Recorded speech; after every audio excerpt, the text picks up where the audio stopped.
This story begins with a single plastic bag. One bag that I got from my local grocery store to carry home a single container of peach yogurt. Once I got home, I shoved the bag in with all the other bags, next to another bag full of other bags, and I never really thought about it. Maybe I tried not to think about it. I mean, I'm an average guy. I'm not what you consider a tree hugger. I try to be informed, I try to do the right thing, but I find that it can all be a bit overwhelming at times.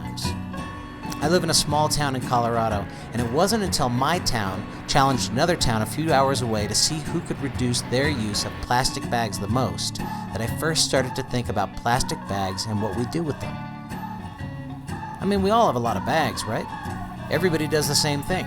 We collect them, we shove them anywhere they'll go, like under the sink, into closets, junk drawers. We throw a pile away every now and then just to be done with them, because they're disposable, right? They were created to be thrown away. But let's face it, there's a dirty little secret here, even if we won't admit it. Just because plastic is disposable doesn't mean it just goes away. After all, where is away? There is no away. It actually sticks around for a really long time. That got me thinking about all the endless products made out of plastic. A lot of them designed to be used for less than one day. Heck, less than 15 minutes even. Once I began looking around, pretty much everything seemed to be made of plastic. Could all this plastic in my life maybe even be bad for me? So I started looking into it. The way it doesn't go away, the way it pollutes, the way it flies and floats and drifts and clogs and entangles, the way it gets into things so big and so small, the way we can't escape it anymore, the way, eventually, we may not have any recourse. We'll all just simply have to stand up and say, bag it.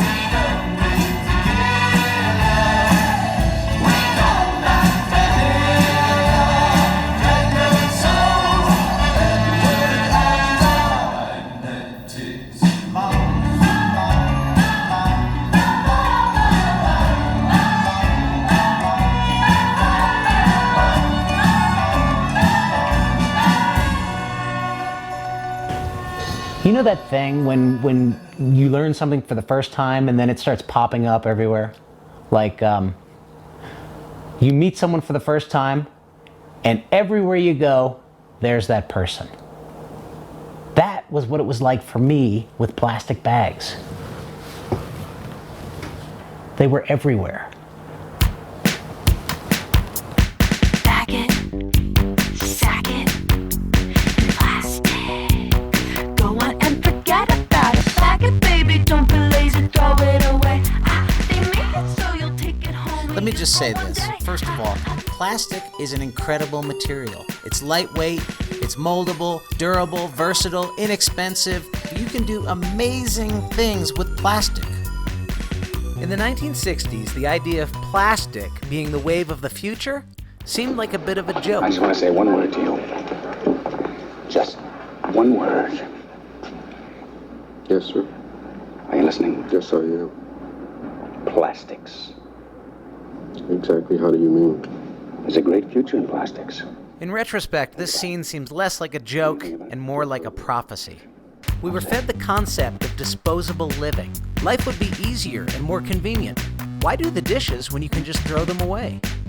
Plastic is an incredibly valuable resource. It's something that really has a purpose in the society, and it needs to be used for that purpose. Petroleum is way too scarce and way too important to us to be thrown away as a plastic bag. Plastic bags are made of polyethylene, which is a polymer made of ethylene monomers, which is made from, well, actually, what they're made from is a really good question. The United States uses, roughly estimates are about 100 billion plastic bags per year. It takes about 12 million barrels of oil. In North America, because we have an abundant supply of natural gas, they're predominantly made out of natural gas. The key feedstock for making plastics is petroleum. In North America, we don't use oil. We use natural gas. Plastic bags are made of polyethylene. The building block is oil. So what is it? Petroleum or natural gas? The bottom line is, they're made from fossil fuels, which are non-renewable resources. That means once they're gone, there isn't any more.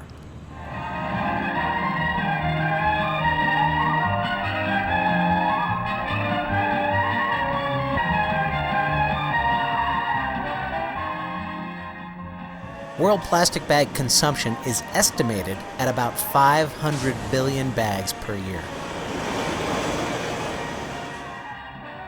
So how did we learn to shop like our grandparents did?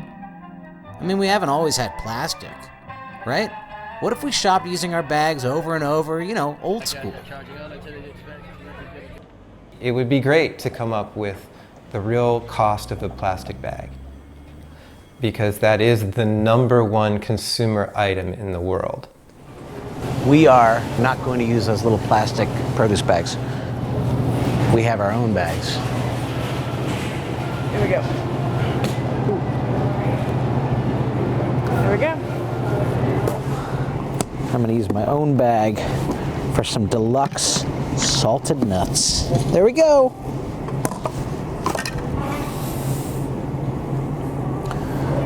It's my nut sack.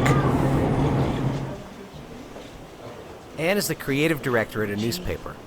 Thankfully, she's pretty much on board for all of this. Bye. I'll see you later. I like her. Plastic bags are being banned around the world. From New Delhi, India, and Bangladesh, where plastic bags were clogging storm drains and were contributing to severe floods, to the Kingdom of Bhutan, where bags were banned to better foster gross national happiness.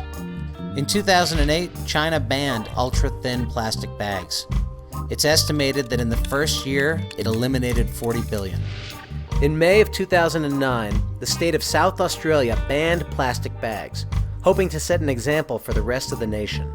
Tanzania, Uganda, Rwanda, Kenya, Zanzibar, and South Africa have all banned ultra-thin plastic bags.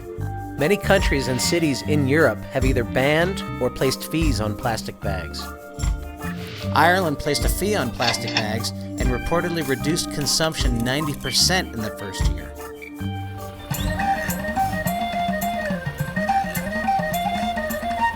What's the policy on plastic bags? Like plastic carry-away bags? They're 22 cents. 22 cents? Yeah. Okay. It's a government policy. It's not actually a shop policy. It's, yeah, all of Ireland. Everywhere. Do you find that most people, do most people not take them? They bring their own bag? Most people won't take them. How fast did you see a difference from when the tax went in? It was instant. It was an overnight success as a campaign. If you want to find out what people really think in Ireland, there's only one place to go. To the pub. Plastic bags in bushes, plastic bags in rivers, plastic bags in the canals, plastic bags everything. Yeah, it has cleaned up the countryside an awful lot, big time, yeah. A pint of Guinness doesn't come in plastic. Sloan shot.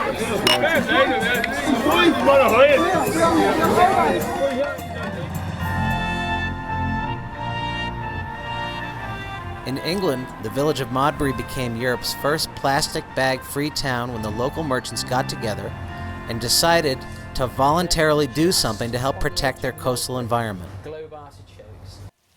We live 4 miles from some of the most beautiful coastline in the UK. What legacy are we leaving? It's really not to be quite selfish for the moment and to think about the next generations to come.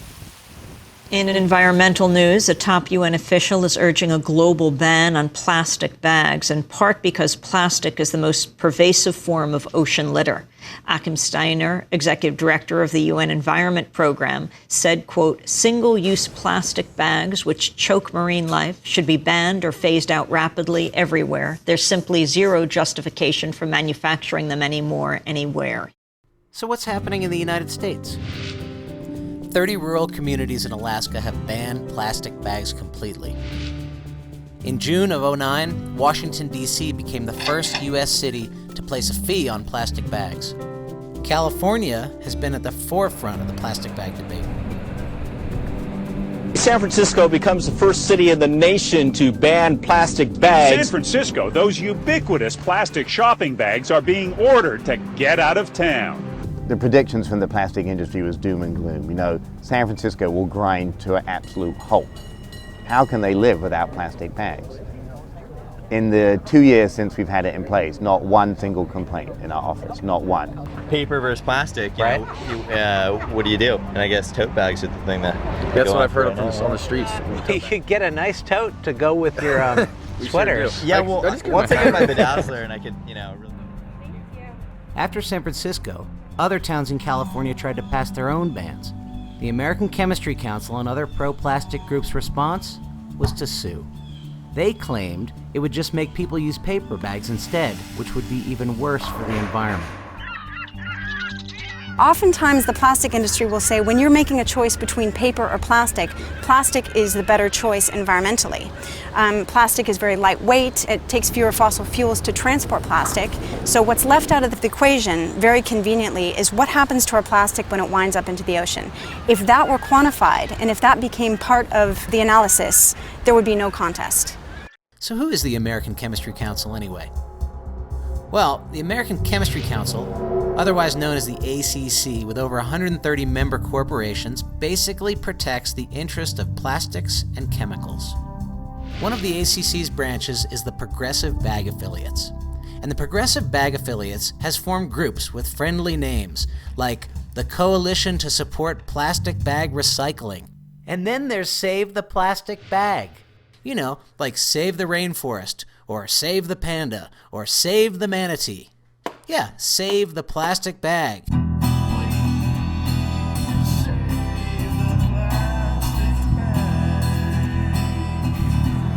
Thank you. Oh, no bag, no bag. No bag? Thanks. Okay. I didn't bring a bag, but... Would you like a bag? No, thanks. I'm gonna do it commando style. All right. See, you don't even need a bag for your produce. Did you know that? Yeah. Are you sure you don't need a bag? No, I think I got it covered. I got it covered. I can do it. Okay, great. I can do this. Oh, thank you. There you go. Okay. Okay. Got it? All right. All right. Thank you. Okay, thank you so much. Have a good day.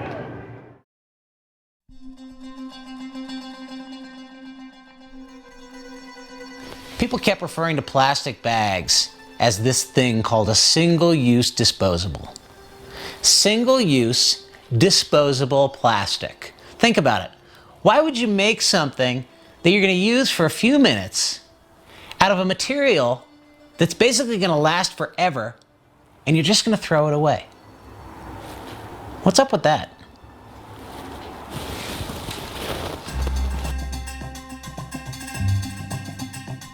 From things like yogurt containers, yogurt tubes, plastic forks, plastic spoons. Don't even get me started on snackables, stackables, Lunchables, pizza on a cookie, to-go containers, all kinds of packaging created to be ripped off, then tossed off, sandwich bags, snack bags, candy wrappers, drinking straws, and of course, the big three. The three things that we Americans love to use and throw away the most: bags, bottles, and cups. So I just went into a very well-known coffee chain, which will remain nameless. Let's just say that it rhymes with Marbucks. And everybody's sitting around drinking coffees and lattes and chais and soy mochas, and everybody has a to-go cup. The to-go cup is for things to go, which coincidentally has a little lining on the inside made out of plastic. Did you know that? Your cardboard coffee cup has a lining made out of plastic. Let's take a disposable single-use coffee cup, of which we use 300 million a day. You drink the coffee in 10, 20 minutes. If it's a styrofoam package, that package is going to be around longer than the Statue of David. So we just found out some very exciting news. Yes. Didn't we? Yes, we did. We're gonna have a baby. We're gonna have a baby. We're having a baby. We're having a baby. Yay. Why should we make a cup or a piece of cutlery that you're going to be using for 5 minutes? Why should we make it out of a drop of oil that takes 70 million years to make? It's not making sense. In 1970, the United States was one of the largest exporters of oil. And here we are in 2008, and we are the largest importer of oil. This is packaging rage, an affliction suffered daily by millions. Think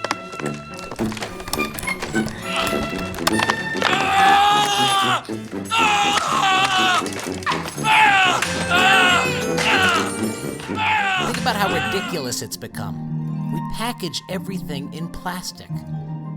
Even things that are already perfectly packaged by nature come packaged in plastic. We package paper in plastic. We even package plastic in plastic. I've done several images on single-use disposable plastics. One of them is an image of 60,000 plastic bags, which is the number of plastic bags, sacks, and wraps consumed in the United States every 5 seconds.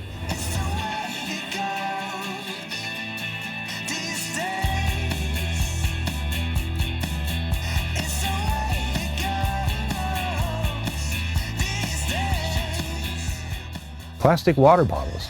That to me is another one of the most insane things in our world right now. There are 1.2 billion people, almost 20% of the world's population, who lack access to safe drinking water on a daily basis.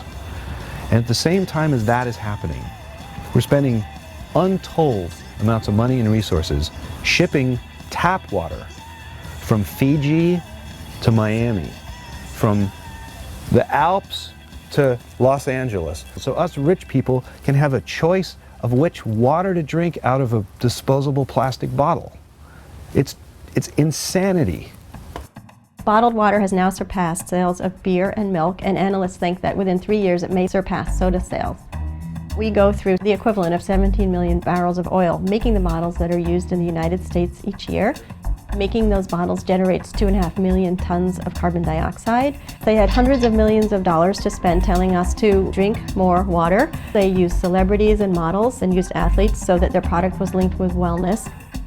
Utilities don't have millions of dollars hanging around in their budgets to spend on advertisements saying, drink from your sink, our water will make you more attractive to the opposite sex. And so the category grew and grew. And in 2008, we spent over $12 billion on bottled water in this country. It turns out one of the biggest environmental consequences of making bottled water is making the plastic that makes up the bottle.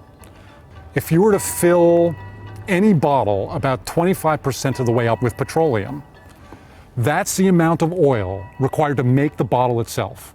But that's not the whole story. On top of it, we then have to transport it. If you're moving it a long way, it requires a lot more energy, maybe as much as another quarter. The energy content of the bottle is enormous, and it's an incredibly resource-intensive process. They don't necessarily do it this way in the rest of the world. Enter Germany, home of the Bratwurst, Beethoven, BMW, and Oktoberfest, Oompa bands. They also take the recycling of plastics very seriously. I basically collect all the plastic bottles and just carry them to the supermarket, and you put them into this machine and you get a receipt back, and this receipt, it's worth money. And this bottle is getting used a couple of times. You can see the little marks on it, which says how often this bottle is in this recycling circle. And this one is 22nd times. They're getting cleaned, refilled, relabeled, and coming back into the circle. So this is all the plastic that I've collected this year so far. This is Beth Terry. 2 years ago, she decided to stop using plastic altogether. And whatever plastic she can't avoid, she saves. These are like used spaghetti sauce jars, and so I just take them with me to the store. So there's sugar that I can get in bulk and lentils. I stopped using plastic bags because I just hate them. But Michael is a real conservation, use what you have kind of person. So he washes out the plastic bags that we already have. This is our bathroom. The easiest thing in the bathroom is just not to use liquid soap. So we use bar soap. Beth uses an antique all-metal razor. She swears by it. You need 3 blades. But you know you why? don't Because need the 3 first blades. blade pulls the hair out, and then the second blade pulls it out a little more and smacks it You're around. a product and then the of last marketing. shaves it off. When I was growing up, we didn't have bottled water. I mean, people made jokes about Evian being naive spelled backwards. I think that for me, it was the idea of harming other living creatures and other people and harming the planet. That's what really woke me up. So here's a recap of the basics. The way I see it, bring your own bag, bring your own coffee cup, bring your own water bottle, oh, and bring your own brain. Consider less packaging. Go single-use free for a single day. Start there. Become aware of your habits. It's not as easy as you think, but guess what? It makes you think. Ice cream doesn't come in plastic. More, we must have more. So it seems like in this society, we like to consume. And a lot of the stuff that we like to consume is made of plastic, or it comes in plastic. Well, once we're done with that, where does it go?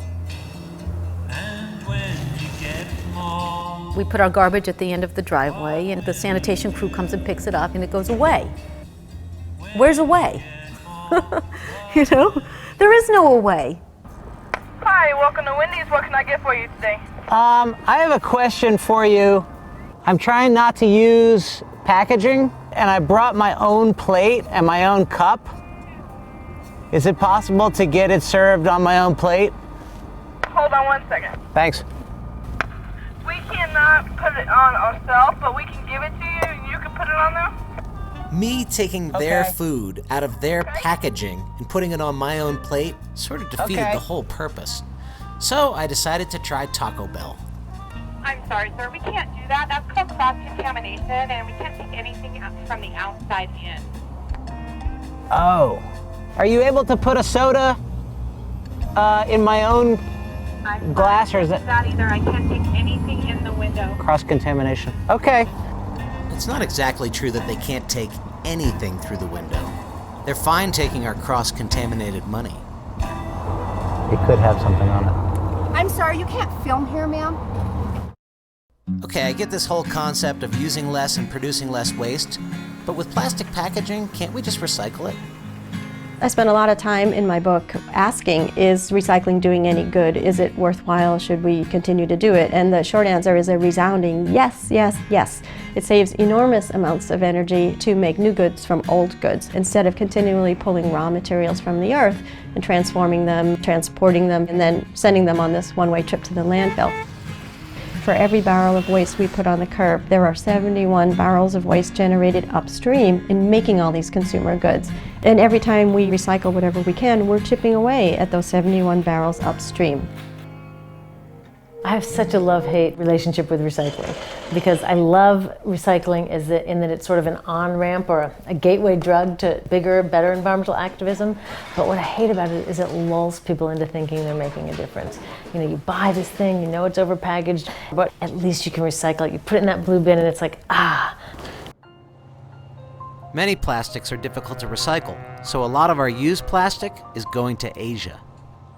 Shiploads of our plastic garbage is going over there. And the reason it's going over there is it's yucky to reprocess it. It's technically impossible to really recycle it. It's dirty and stinky and gross, and we don't want that stuff here. What they do is they take it into a big yard and they pop it open, and they have people working under very low wages with very bad working conditions, and they will cherry pick out the things that they can melt down and do something with. But the human rights and labor issues related with that, and the toxicity issues of some of the open plastic melting that they do, to me, those do not fit in a recycling model. Buy less stuff. That is the simplest thing that I can say to people. How about not using something that needs to be disposed of or dealt with in the first place? Use it up, wear it out, make it do or do without. If you don't need it, don't buy it. We think of a lot of plastic products as being cheap and disposable. But here's the thing. Disposable plastic isn't really that cheap. Someone has to pay, whether it's the cost of making it, transporting it, or the cost of throwing it away. And how about the unquantifiable amount it costs when plastics end up loose in the environment? Who pays for that?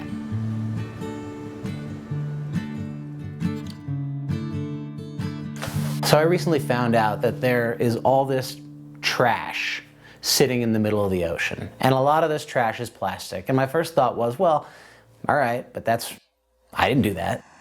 Where does that trash come from? Trash gets loose on the land, it blows into a river, and the trash goes into the ocean. So that is our plastic out there. And there's a lot of it. People ask me, why should I care about the ocean? It seems so obvious. The ocean is the cornerstone of Earth's life support system. It shapes climate and weather. It holds most of life on Earth. 97% of Earth's water is there. It's the blue heart of the planet. We should take care of our heart. It's what makes life possible for us.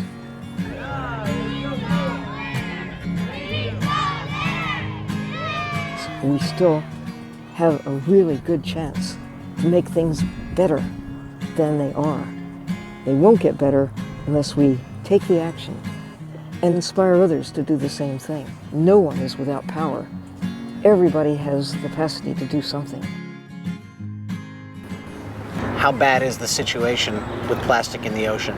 I think it's bad because it's unnecessary. It doesn't have to be there. There are clear environmental consequences in terms of we know that over 260 species are affected by plastic debris through entanglement and ingestion. So just based on the statistics of production, how we've gone from 500,000 tons of plastic per year produced in the 1950s to over 260 million tons today. To put that into context, okay, the first decade of this century, by 2010, will have produced more plastic than we produced in the whole of the century that preceded. And most of that material is going to make throwaway items that are then ending up in landfill or the ocean. You guys have been hanging out here on the beach. 80% of all marine debris actually starts from a land-based source. All drains do lead to the ocean. We dump things, they end up going down a storm drain or into a wetland, going down streams and rivers straight into the Atlantic or Pacific Ocean. Camilo Beach has a very white sand look, and it's not really sand at all. It's mostly white plastic covering the beach, sometimes up to a foot thick of plastic pieces. Wait a second, this is Hawaii? I've seen pictures of Hawaii. This is not what a beach in Hawaii is supposed to look like. There's just far too much of it in our ocean right now, and what is washing up on our beaches is a small indication of what's really out there. Mainly what we find are fragments of plastic, stuff like this. And all this debris is coming from the North Pacific subtropical gyre, or the Great Pacific Garbage Patch.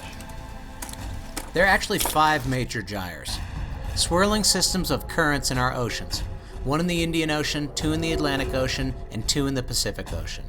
The gyre that has been studied the most is the North Pacific Subtropical Gyre, otherwise known as the Great Pacific Garbage Patch. Estimated to be anywhere from twice the size of Texas to the size of the entire United States. Debris of all kinds floats into this gyre, and there it stays, swirling. Now, the problem is that when this debris is made of plastic, it doesn't biodegrade. It photodegrades. That means that sunlight breaks it down into smaller and smaller pieces, which marine life can mistake for food. So what exactly does this garbage patch look like? We went to the Algalita Marine Research Foundation for some answers. They have spent over a decade studying plastic in the Great Pacific Garbage Patch. It's not a floating island of trash that can be cleaned up or scooped out. It's way worse than that. It's tons of little bits of plastic floating underwater, like a plastic soup. We've been finding more plastic by weight than plankton, and the ratio keeps going up. That's our concern. Over the years, they have seen in their trawls through the patch plastic to plankton ratios that have gone from 6:1 to as high as 40:1. What that means is that in some parts of the ocean, there is now 40 times more plastic than food. No bueno. This is Midway Atoll, a tiny speck of land in the middle of the Pacific Ocean, where plastic is having a direct impact on the fate of the Laysan albatross. Midway Atoll National Wildlife Refuge is home to the largest albatross colony in the world. These birds are fantastic flyers. They forage throughout the Pacific. But because they forage so far, they're really good indicators of the health of the Pacific and what's happening out there. In the 1950s, when people looked at dead albatross at Midway, they didn't see any plastic at all, and it wasn't until the 60s we started to see it at Midway and in the northwestern Hawaiian Islands. Every dead bird at Midway has plastic in them.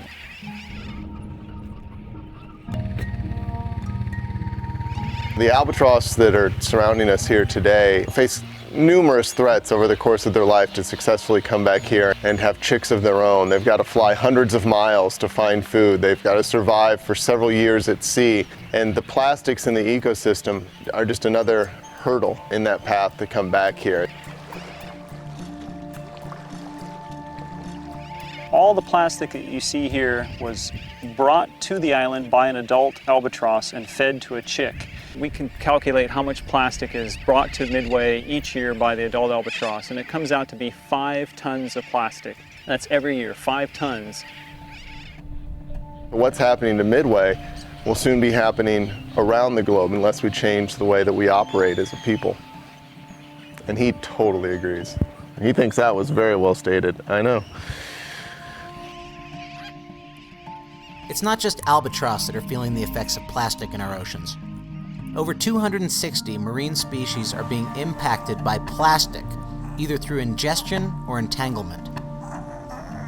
This 26-foot-long bride's whale was stranded on a beach in Australia and died. It was found that the whale's stomach was packed with over 19 square feet of plastic. In fact, it is estimated that plastic kills 100,000 marine animals each year. Just about every big animal in the ocean is down 90%. Animals aren't going to be fine unless we figure out how to help them. But imagine if every morning your breakfast was a bowl of cereal and half the stuff in the bowl was little styrofoam balls and half of it was cereal. In some parts of the ocean, there's enough plastic out there that animals are eating a lot of it, and it's not good. Sea turtles are fascinating animals that have been on our planet since the time of the dinosaurs. But now all sea turtle species in U.S. waters are listed as threatened or endangered under the Endangered Species Act. They just eat what's out there, and not that long ago, everything that they would find was edible, or at least biodegradable. If you can envision what a plastic bag would look like floating in the ocean, it looks like a jellyfish, and many sea turtle species eat jellyfish.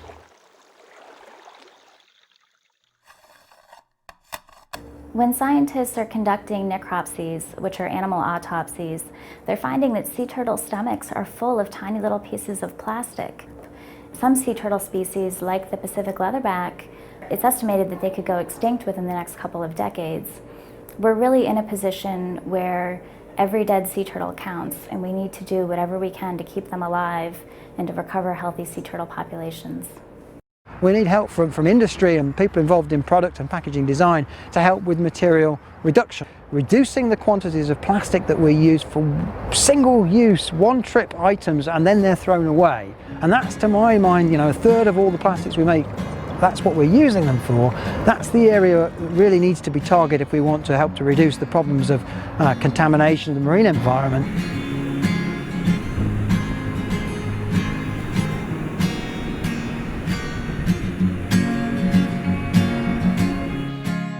Nature solves its problems. And if we're a problem, nature will solve us as a problem. To be an environmentalist, to be a conservationist, is really a question of self-preservation. We're really working to make sure that we survive. The Earth will survive, but if we don't learn to live in harmony with its ecosystem, then we will simply disappear. Even though we can't clean up what's already in our oceans, we can make sure that we do all we can to not add more to it. Can I use my own container? Yes. If plastic is affecting our oceans so dramatically, could it be impacting human health?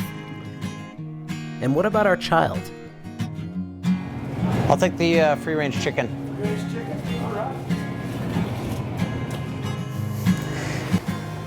You know, I've never been one of those people that worried about chemicals and toxins and stuff. I thought it was a little bit overboard. But when you're going to have a baby, you do start to worry about that kind of thing. And you start to look around your house at the stuff that you have, the stuff that's for your baby, that's going to go on your baby's skin, and the stuff that people start giving you for your baby. I don't even know what kind of chemicals are in this stuff. All day long you're getting exposed to very small amounts of many different things, and each industry will say, oh, it's just a little bit of our chemical. But the problem is we think the cumulative impact during that whole day is what's causing that health effect in the human. Basically, there are no requirements for testing chemicals for health and safety effects. The current regulation is so weak that the EPA tried to use this law to ban asbestos, and they failed. There's something like 125,000 chemicals registered for use around the globe, and very few have been tested for their effects on human health. The Europeans put in the program REACH, where chemicals had to be proven safe, instead of the reverse, where in our system, first they have to be proven harmful. So chemical is innocent until proven guilty. In this country. In this country. Yeah. Maybe we shouldn't give chemicals the kind of rights that people get. The chemicals we're testing for now include phthalates, which are chemicals that are used to soften plastic, bisphenol A, which is a chemical used to harden plastic. Phthalates and bisphenol A have been getting a lot of attention lately because they're both known as endocrine disruptors, meaning they disrupt or inhibit our normal hormone function. Let's start with bisphenol A, otherwise known as BPA, which is a synthetic estrogen. BPA is the main component of polycarbonate, the hard clear plastic sometimes used to make such items as water bottles, food storage containers, sports equipment, and electronics. But wait, there's more. So you think you'll avoid plastic and you'll do the right thing and you'll buy something that comes in a can, and then you find out that the can is lined with, guess what? You got it, plastic. And this plastic that lines this very can contains bisphenol A. Which means it also lines soda, juice, and beer cans. And guess what else BPA is in? Infant formula can liners and baby bottles. That's right, baby bottles. Bisphenol A exposure at phenomenally low doses during the early period after birth when babies are drinking infant formula laced with bisphenol A out of baby bottles made from bisphenol A. What you get is animals that are hyperactive and show learning impairment. Reminds you of a human condition called attention deficit hyperactivity disorder. This is a poster chemical for that.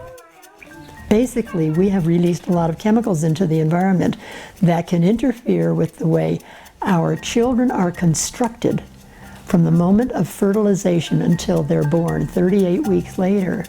Not only health-wise, but also in the way they behave and in their intelligence.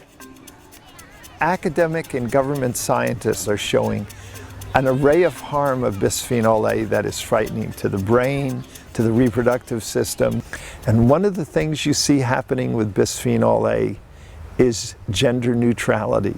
That means our boys are becoming feminized and our girls are becoming masculinized. And furthermore, many scientists believe that BPA exposure is linked to prostate cancer, breast cancer, hypospadias, low sperm count, early puberty, uterine fibroids, miscarriage, polycystic ovary disease, obesity, type 2 diabetes, ADHD, and autism. Right now, it is predicted that 1 out of every 3rd child, and if you're a minority, it's 1 out of every 2 children born, is going to develop diabetes sometime in their life. Autism, 1 in 150 children. This can't be genetic because it's happening too fast. And in most instances, they were rare disorders before the 1970s. Of the more than 200 government-funded studies, 92% show harm related to BPA exposure. Of the less than 20 studies funded by chemical corporations, 0% show harm. A Centers for Disease Control study detected BPA in the urine of 95% of adults sampled. Those with the highest levels had more than twice the risk of heart disease and diabetes. Scientists have measured BPA in the blood of pregnant women, in umbilical cord blood, and in the placentas, all at levels demonstrated in animals to alter development. The American Chemistry Council says BPA is safe. We're calling Rob Krebs from the American Chemistry Council. Rob Krebs. Hey, Rob Krebs, it's Jeb Barrier from the Baggett movie. From the Baggett movie? I emailed you a few weeks ago. We're doing a documentary. Oh, okay, I'm sorry. Jeff, I'm literally on the phone with someone else right this second. Okay. Can you shoot me an email again, just to remind me? Okay, no problem. I'll email you again. Okay, thank you. Thanks. Honey, Yes, dear. I'm doing the dishes Thank you. because you are so pregnant. There's certain plastic containers that we stopped getting. We kind of cut back on can usage altogether. We stopped reheating anything in plastic. The other chemical we're concerned about, phthalates, is actually a family of chemicals. Phthalates are commonly found in polyvinyl chloride plastic, otherwise known as PVC. Phthalates are plasticizers that are used to soften plastic. They're used in a wide variety of products, anything from vinyl flooring and all other things vinyl, to personal care products, to children's toys. You take a rubber ducky. In order to make that brittle material seem like rubber, you actually have to have more phthalate in it than you do polyvinyl chloride. When a baby puts that in its mouth, it's like a phthalate lollipop. Phthalates have been linked to rhinitis, eczema, asthma, allergies, premature birth, obesity, premature breast development, thyroid dysfunction, insulin resistance, lower sperm counts, decreased sperm motility, shorter anogenital distance, undescended testicles, and smaller penis size. It's not just our Johnsons that are suffering, it's our swimmers as well. Over the past several decades, scientists have found that sperm counts have been dropping dramatically. Paul McCartney knew about this far earlier. You know, yesterday, the second part, suddenly I'm not half the man I used to be. Yeah? There's a shadow hanging over. We're losing dramatically fertility. So taking us compared to our fathers, we're only half the men. What we found with the human study is that the moms that had greater exposures to phthalates were more likely to have sons with feminized reproductive organs, was that those were at everyday levels of phthalates. Those were not unusual exposure levels. Those were the levels that people are being exposed to in the US today. You're constantly being washed in phthalates every day. That chemical is not required to be on the label for any personal care product. So if you see fragrance on the label, that is often phthalates. Basically, it's an industry loophole that prevents the consumer from finding out what ingredients are in the product. Fragrance can be a collection of hundreds of chemicals, or it might be just a handful. We really don't know. The University of Washington tested dozens of babies' urine and found the more of these baby products they used, creams, lotions, powder, shampoos, the higher their levels of man-made chemicals called phthalates. Phthalates are used in baby products to help the fragrance stay on the baby's skin. This was pretty shocking news for Ann and me. I mean, wouldn't anyone want to err on the side of caution? Peter Coyote is a well-known actor. What most people don't know is that he's also a committed activist and has been for many years. He is one of few people in this country to have had his body burden tested. That's a test that identifies and quantifies hundreds of chemicals present in your body. When the results came, I was really shocked, and then I was angry because I had in my body stuff that should not be in a human being. I decided to do my own body burden experiment. I wanted to see how much my levels of BPA and phthalates would go up simply by using normal, everyday, supposedly safe consumer products. I did a pre-test to find out what my normal levels were, and then I spent 2 days in a friend's apartment eating canned food, microwaving in plastic, using shampoo, lotion, deodorant, air fresheners. These are all products that will supposedly be safe for my baby. You know, this place just kind of needed a little something. Air fresh. Freshen it up. About to shampoo with kids shampoo.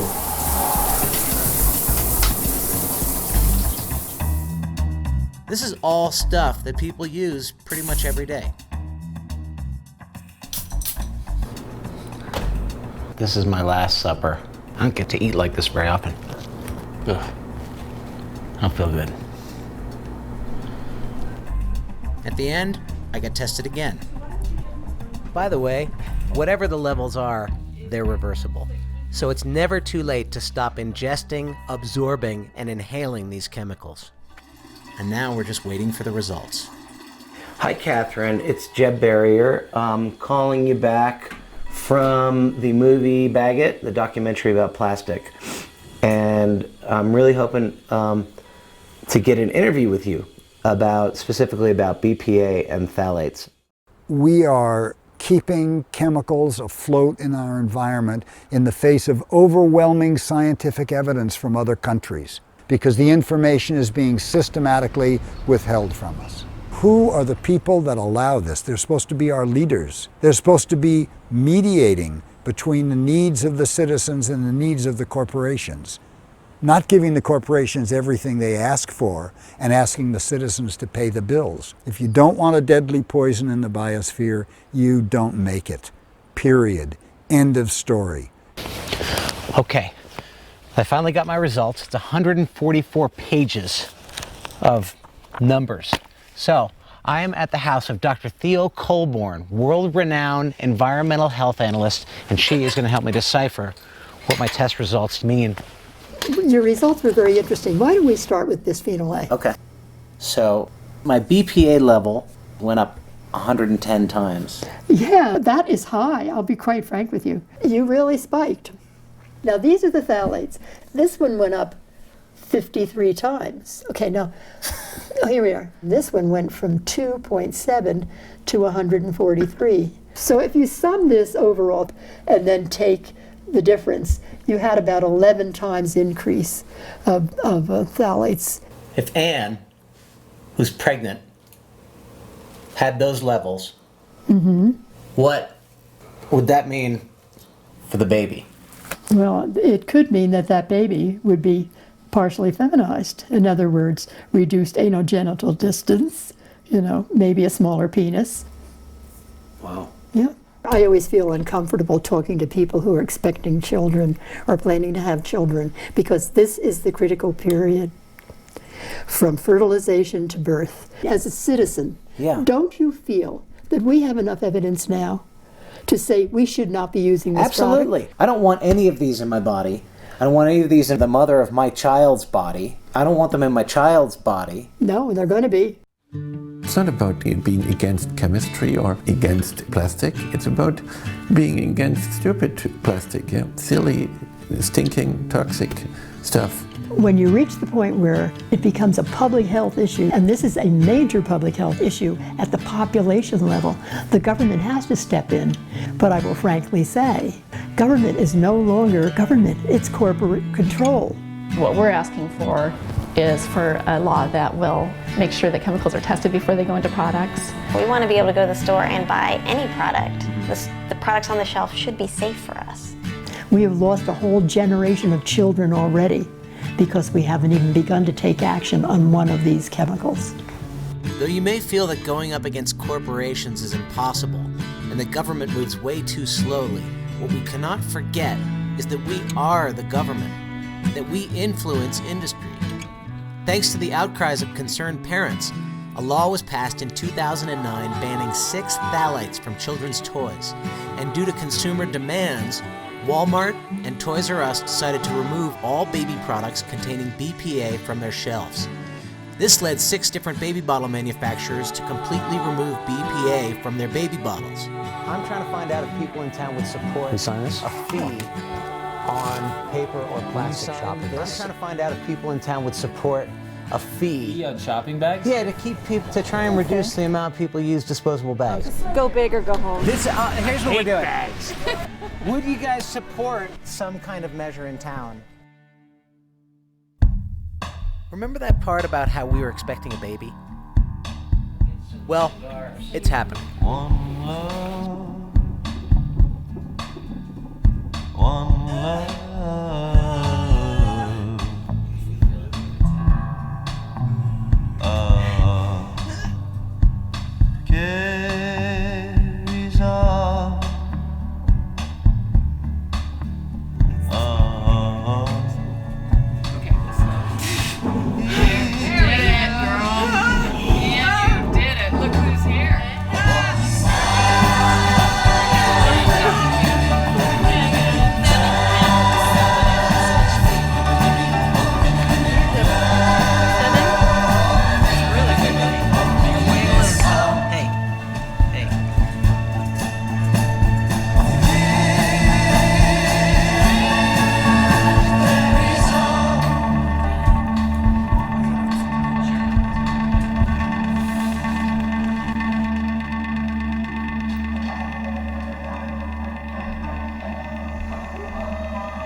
Well, I did start out making a movie about plastic bags.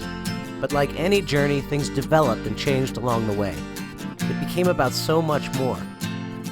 I still think plastic is an incredible substance, but it's not supposed to end up in our oceans or in our bodies. And just to make sure I really got all this, Anne got pregnant, and it became about the fate of our child and all our children.